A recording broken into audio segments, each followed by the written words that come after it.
अस्सलाम friends, are you कैसे हैं आप। उम्मीद है कि आप सब खैरियत से होंगे और अपनों के साथ होंगे। तो फ्रेंड्स, आज का हमारा प्रोडक्ट है डोनाल्ड का इक्लियर चॉकलेट है, जिसमें 150 पीसीज हैं, 150 पीसीज हैं और इस पैकेट का नेट वेट है 290 ग्राम, 290 ग्राम। ये company SM food maker limited के नाम से और ये मुल्तान की है।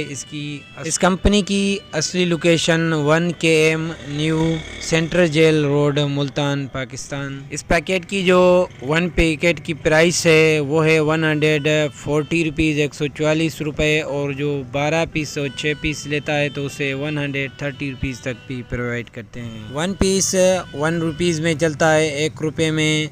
तो फ्रेंड्स, मेरा ऑनलाइन बिजनेस नहीं है, सिर्फ आपको इन्फॉर्मेशन फराहम करनी है। इसका यही मकसद होता है कि आपके एरिया में इसकी प्राइस क्या है, आपके पास इसकी कम है तो आप हमें कमेंट में बताएं। अगर हमारे पास इसकी का प्राइस ज़्यादा है तो आप हमें। Thank you for watching my YouTube channel kirana store. Information ऐसी डेली प्राइस की अपडेट के लिए आप मेरे यूट्यूब चैनल को लाइक और सब्सक्राइब करें और बेल आइकन जरूर प्रेस करें, बेल आइकन ऑल करें, ताकि जो भी न्यू वीडियो मेरे अपलोड हो आपको नोटिफिकेशन पहुंच जाए। अल्लाह निगहबान।